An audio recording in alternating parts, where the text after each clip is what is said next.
Right, so hello and welcome back to Books and Things, and welcome to another video. And today let's talk about Les Misérables by Victor Hugo.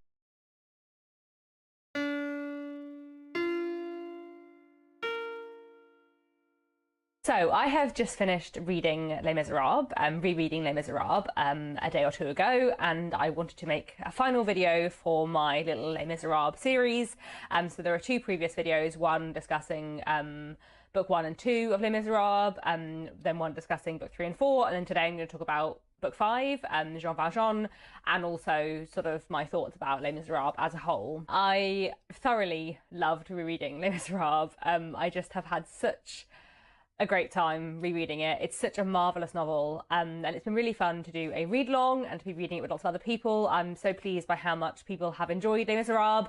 I appreciate it hasn't been for everyone, and I think the big tangents and digressions are definitely not for everyone, which is fair enough. As I said before in these videos, I do enjoy the digressions. I do have fun with some of the tangents. I think especially like the tangent on slang I really enjoyed, and some of them I find really interesting, but also sometimes they do feel like long digressions. When I read other long 19th century books, thinking of the works of Charles Dickens or Anthony Trollope, I can't really imagine how those books could be abridged. Like, I can't really imagine what you would take out and what you'd be able to take out to leave a story that works. Whereas when I read Les Misérables, I can completely 100% understand how this book could be abridged. There is so much you could take out without having any impact on the plot. And it is a mix of plot and sort of philosophical musings and history, and that I find really interesting, but I understand why that's not for everyone. Anyway, I'm doing this video in the wrong order. I wanted to talk about volume 5 before I talk about my overall thoughts, so let's start with volume 5, and I won't continue to hold up this very heavy book. I should say as well, I haven't read this physical edition. I have been listening to the audiobook. This is the edition I read as a teenager. This is the translation by Norman Denny, and I'm currently listening to the newer Penguin translation, which is by Christine Donaher,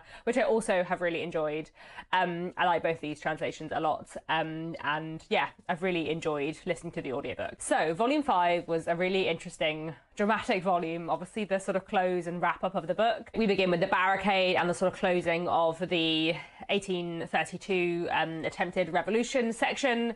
We have the death of Gavroche, which is just like devastating. I love Gavroche as a character. I think he is just incredible. One of my favourite characters in Les Misérables, and so well done. And the sort of like, yeah, the childish heroism and the sort of terrifying bravery and cheerfulness of this boy who's just like has had such a terrible life and who has had nothing for most of his life, I think is so well done, and so like powerfully explored in Les Misérables, and it's just so moving. Then we have the death of Enjolras as well, which is really powerful, and really we have the death of everyone who was on the barricade except for Jean Valjean and Marius, because Jean Valjean survives and rescues Marius, who is just about alive, and takes him through the sewers in order to save his life. Before that, of course, we have Jean Valjean letting Javert go, which I think is such a powerful moment. Javert is about to be killed, and Jean Valjean asks for his life to be his, and then lets him go free because Jean Valjean is at heart a pacifist, and because he knows Javert was there to do his job, and that Javert, while a cold-hearted man, is not an evil man. Javert is just such a fascinating character in every way. I find Jean Valjean's like position in the barricade really interesting in that section. One, because I had forgotten that he goes to the barricade, like when he leaves at the end of book 4, he leaves in his National Guard uniform. I was reading volume 4 thinking, have I forgotten Jean Valjean's role? Does he actually go as one of the National Guardsmen? But of course he arrives and gives his National Guard uniform to someone to let them go free and let them escape. And then he stays and he defends the barricade, but he will not harm anyone from the other side. He shoots someone's helmets to get them to go back rather than shooting them. He won't take any lives. And I feel like Jean Valjean's principles are just so like powerfully drawn. And I also think it's very interesting because Enjolras is also presented as very principled, but they obviously have quite different principles. And I feel like Victor Hugo just yeah, explores that really, really well. And then, as I said, we have Jean Valjean letting Javert go and his rescue of Marius and the trip through the sewers, which obviously begins with a long tangent about the history and layout of the sewers, which is, you know, not the most riveting bit of the book, perhaps, but also kind of interesting.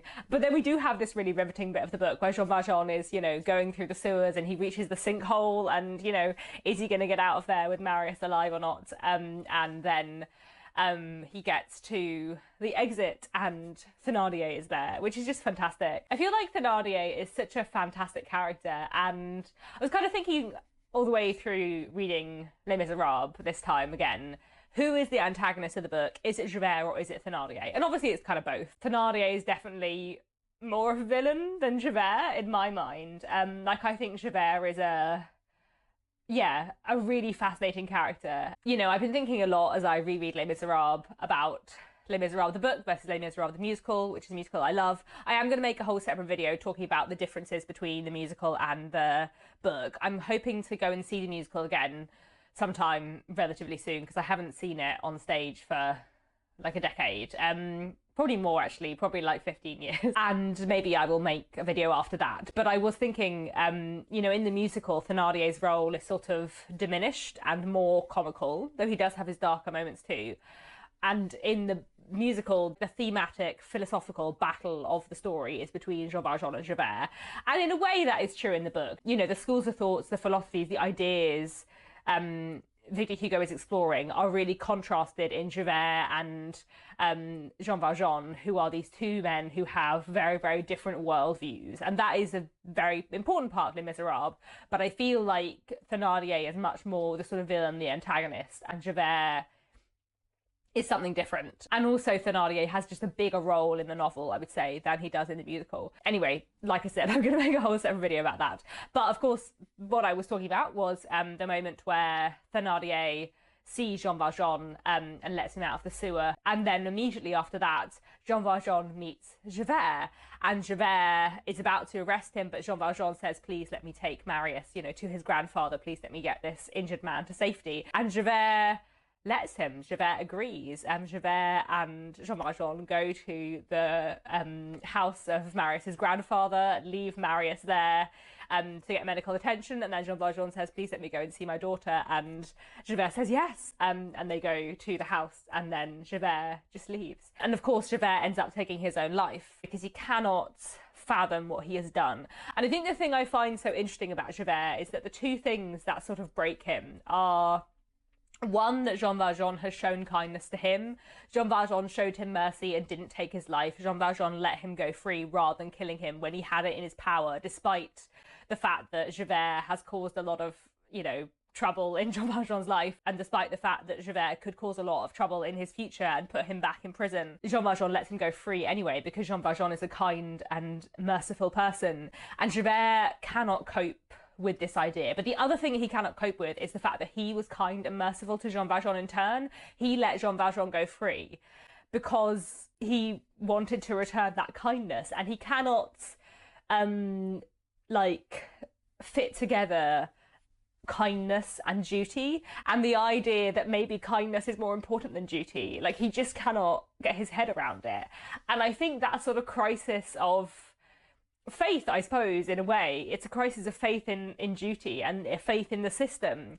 That is what, you know, causes Javert to take the action he does. He cannot bear the idea that maybe he has been wrong, and that his whole life has been a lie. And also he cannot bear not only that Jean Valjean was kind to him, but that he was kind to Jean Valjean, that he betrayed his own system, and that maybe he was right to do so. Like, that just, he can't get his head around that. And the chapter leading up to Javert's suicide, I think, is a really fantastic chapter. It reminds me a lot, actually, of the chapter much earlier on in the book, back in Volume 1, where Jean Valjean is deciding whether or not to confess that he is Jean Valjean, and that he is, you know, a former convict after another man has been mistaken for him. And I find those two chapters really interesting to compare to each other because they're both sort of displaying a character's internal thoughts and internal monologue and internal, like, difficult decision process in a really complex, powerful way, which I just think works yeah, really, really fantastically. And I do think Javert is a really interesting character. The very different worldviews that Victor Hugo puts forward through Jean Valjean and Javert, and also how Javert's worldview is broken. I think that is done so well. And then after those sort of dramatic episodes, there are several more interesting things going on in Volume 5. We, of course, have Marius's reconciliation with his grandfather as he is, you know, near to death, and his grandfather kind of forgiving him and welcoming Cosette into their home. I kind of love Marius's grandfather. I think he's such a wonderful character. And I have a real soft spot for angry, stubborn, elderly men in 19th century novels who actually secretly have a heart of gold. There's a lot of them in Anthony Trollope as well, and I just really enjoy them as characters. One of the things I find interesting about Marius's grandfather is that he's one of those people who kind of like causes all of his own misery by his own action and behaviour. And kind of knows that, but can't quite change the way he acts. And for a lot of the book, we have seen him, you know, really wanting to reconcile with Marius, but like not taking any steps towards it, and always going about it in the wrong way, and having like zero emotional intelligence. And then in the final section of the book, we do see him sort of properly reconcile with Marius, and say he wants Marius to get married and bring Cosette into the house, and sort of becomes a kinder person who wants to, you know, sort of dedicate the rest of his life to Marius. And yeah, I find him quite an interesting character who I always enjoy reading about. And I did find like the bit where he thinks Marius is dead without his forgiveness, I do find that bit really moving. And then of course we have the marriage of Marius and Cosette, and we have Jean Valjean's confession to Marius of his history and his retreating from their lives. I do feel like the way Marius reacts to Jean Valjean's confession like does make me dislike Marius again. I've discussed in previous videos to what extent Marius is a likable character or not, and I do feel like having come around to Marius and like finding him endearing in many ways, I do feel frustrated with him by how he reacts to Jean Valjean. And it is obviously complicated because we as readers know all about Jean Valjean, and we know what a good person he is, and we know what a wonderful, kind person he is, and we know that he is, you know, on his path to sainthood. We know that he is a good person, and that the fact he stole a loaf of bread once and spent many years in prison doesn't change that. But obviously Marius doesn't know that and doesn't know Jean Valjean's history, and is sort of existing, you know, in the society in which he is existing with the prejudices of that society. And also, of course, he does say that Jean Valjean can come and visit Cosette to begin with, and he starts to sort of push Jean Valjean further out of their lives as he thinks he learns more to Jean Valjean's disadvantage. You know, he thinks that Jean Valjean killed Monsieur Madeleine. He thinks that Jean Valjean is not merely a thief but a murderer.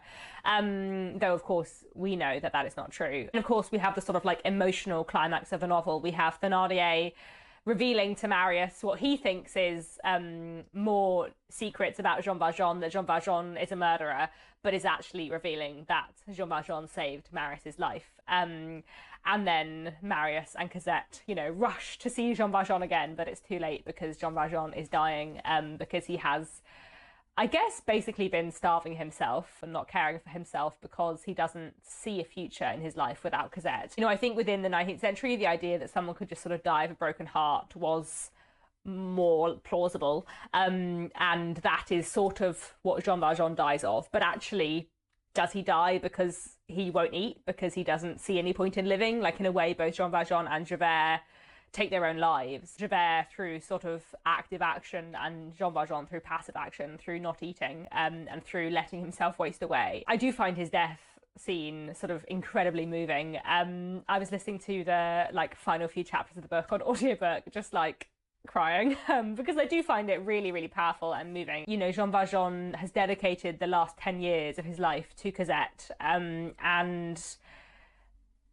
the good that has come out of his life to his mind is Cosette, even though he also like did a lot of good when he was the mayor, when he was Monsieur Madeleine. To him, the sort of a crowning achievement of his life is to have raised Cosette, to have helped her out of poverty, to have given her a fortune, to have made her happy. And now she is married to Marius and she's happy, and they're going to have a nice life together and they have plenty of money. But Jean Valjean's purpose for existing like is gone because his purpose for existing was to raise Cosette, and without her he doesn't have a purpose for existing anymore, so he dies. And I just find that like deeply tragic. You know, I think it's really interesting because on the one hand, Les Misérables is this great sweeping epic about social wrongs and poverty, about different philosophies, about duty versus kindness, about what is more important in life. This book is all of that sort of big sweeping stuff, but also on a personal level, this book is a book about a man and his daughter, and about father-daughter relationship. Obviously, I know they're not biological father and daughter, but they are father and daughter. He has raised her, and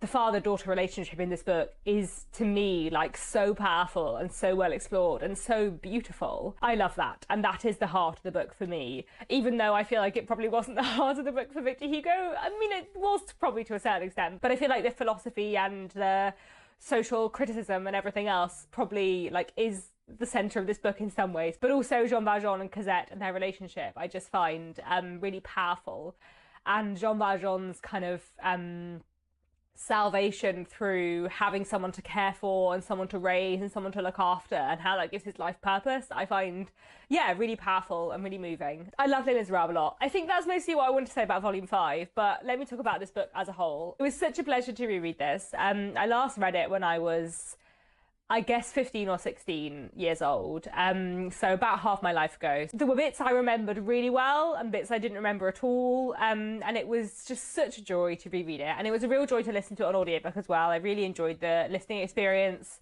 and I think especially some of the sort of lengthy tangents I think were nice to listen to on audiobook because they just sort of, you know, wash over you. Although it's interesting, having spoken about the tangents and the digressions, I was listening to the introduction to the audiobook, which was talking about how the section about Waterloo, which I think as modern readers we kind of view as a digression, the writer of the introduction to my audiobook edition was saying how actually this section about Waterloo was really, really influential on like the French popular imagination of the Battle of Waterloo, and how Victor Hugo's like reinterpretation of the Battle of Waterloo as like a moral victory for the French, even if it was not a victory for the French, how like influential that was to popular culture, which I thought was really interesting because it did make me think about, you know, which sections to us as modern readers feel tangential, didn't feel tangential to readers who were reading at the time. You know, there are other sections where Victor Hugo talks about street slang, like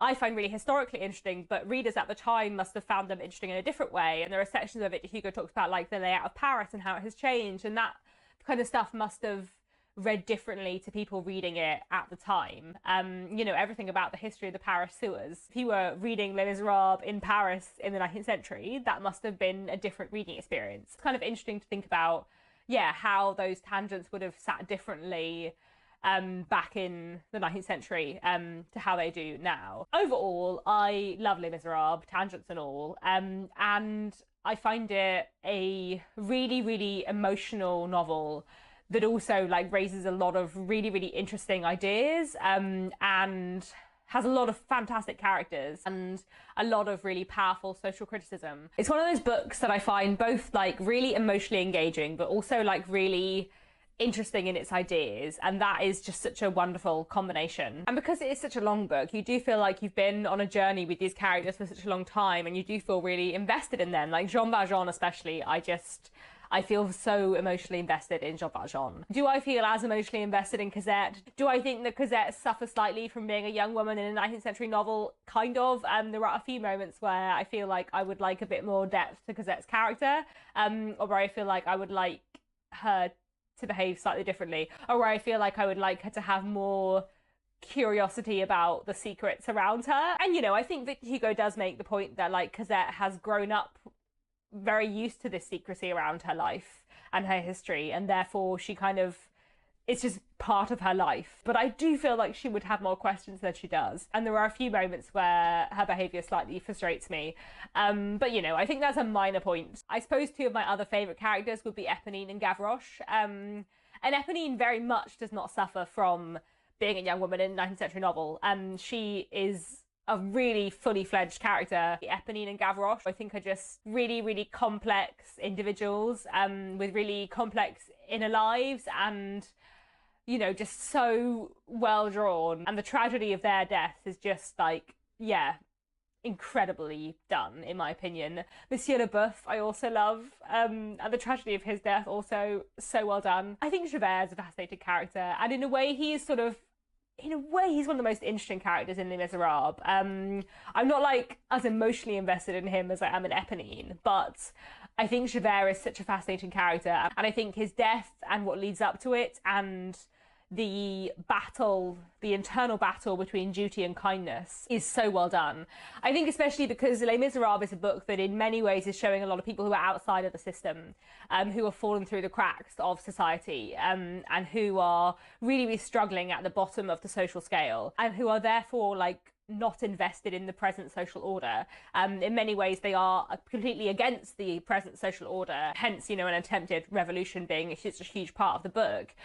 But Javert is someone who is incredibly invested in the current social order, who is an upholder of the social order, for whom the social order is, his equivalent of God and faith, really. Jean Valjean's guiding force comes from religion, and his faith in God, and also the bishop, who sort of becomes almost like a personal saint to him.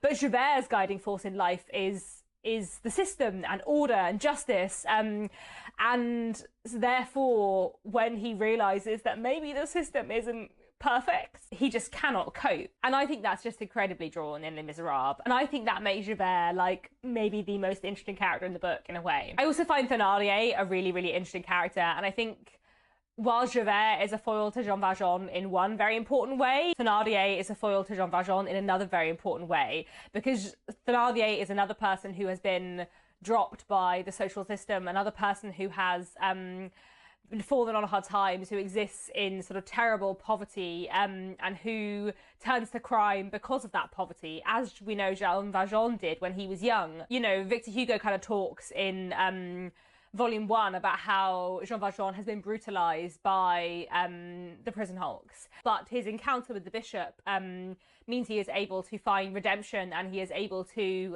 change his path and his principles. But Thénardier is someone who never manages to find any kind of redemption. And we don't know very much about Thénardier's background. The earliest vision we have of him is him robbing the dead, and indeed the injured and not quite dead at the Battle of Waterloo. We then see him as an innkeeper, and then we see him falling on hard times and really, really struggling to make money, but we don't know kind of what his origins are in life. And so in a way, I suppose there isn't really an explanation of whether this is his natural character or this is what life has done to him. But while Jean Valjean is an example of, a former criminal reformed, who should not be imprisoned, Thénardier is an example of a criminal who is willing to steal and murder, and who has basically no principles. We see this sort of division between the principles of Jean Valjean and Javert, and then we have Thénardier, who is amoral, who has no principles, who looks out for no one but himself. Although it's just sort of one passing sentence at the end, I think it's really important that what Thénardier does with Marius's money is go to the Americas and become a slave dealer. In so many ways, Thénardier is the embodiment of evil, and he is someone who has been crushed by society, but who is very keen to crush other people. Whereas Jean Valjean has been crushed by society and wants nothing more than to try and live an ordinary life and raise Cosette. So I think he is another, really interesting, powerful foil to Jean Valjean. Is that all I have to say? It might be. I probably will think of more things. And like I said, I am going to do a video comparing Les Misérables the book and Les Misérables the musical, because I think the musical is a really good adaptation of the book in many ways, considering how long the book is. But I think there are certain elements of the book the musical captures really well, and other elements that it doesn't. Certain characters it captures really well, and other characters that it doesn't. I think in many ways the musical focuses on the sort of Jean Valjean, Javert division and foil, leaving out many other elements of the book that are very important to the book, which I completely understand. I think if you're going to adapt a book this long into a 3-hour musical, you're going to have to focus on something. I think that is the correct way to do it. But I also think it's quite interesting to look at the differences between them. So I probably will make that video at some point in the next few months. I just absolutely loved rereading this. It was so fun, so powerful, so enjoyable. I really enjoyed reading it over 3 months on audiobook. a book at a time, as it were, with the books within the volumes. And I just really love this a lot. And thank you everyone who joined in with the read along. It's been really fun discussing with people in the comments or on Discord, and hearing people's thoughts on Les Misérables. I'm so glad so many people have enjoyed it. I know it's been a bit of a slog for some people. I know it's not for everyone, but I do think it's a really interesting novel, and I definitely loved this reread a lot. And I do feel like Les Misérables probably is an all-time favourite. Probably like a top 20 rather than like a top 10 favourite, but I do love it a lot. I would like to read more by Victor Hugo. The only other book I've read by him is The Hunchback of Notre Dame, which I didn't like very much. I'm not sure whether that was necessarily the book or the time I read it. I don't know. I feel like I'd be interested to read something else by him, but I'm not really sure what. I am quite interested to potentially read his book set on Guernsey, where he lived in exile for some time, because I think that'd be quite interesting. And I've been to Guernsey. I've been to Victor Hugo's house there, which is wild. If you ever get the chance to go to Guernsey, go to Victor Hugo's house, because it was insane. Listening to the introduction to the audiobook, the person who wrote the introduction kept on talking about how massive an ego Victor Hugo had. And I was like, if I hadn't been to Victor Hugo's house, I would think this was a bit mean and overstated. But having visited Victor Hugo's house, which is now a museum, I can attest to the fact that Victor Hugo had a massive ego, because in every room, he just like has put his initials like massive everywhere, like ornately carved somewhere or made out of tiles or whatever. Like his initials are just everywhere. And the house is wild. Like there's one room which is entirely decorated in tiles, like everything is tiles. There's one room that is entirely decorated in tapestries. Like everything in the house is just so weird. Fascinating. Okay, that was a tangent at the end, but I feel that is only in keeping with talking about Les Misérables, the novel, a book full of tangents, and wonderful tangents they are. So there we go. I loved rereading Les Misérables. I hope that you who have been reading along with it have really enjoyed it too. That's all for now. Thanks very much for watching, and I'll be back very soon with another bookish video.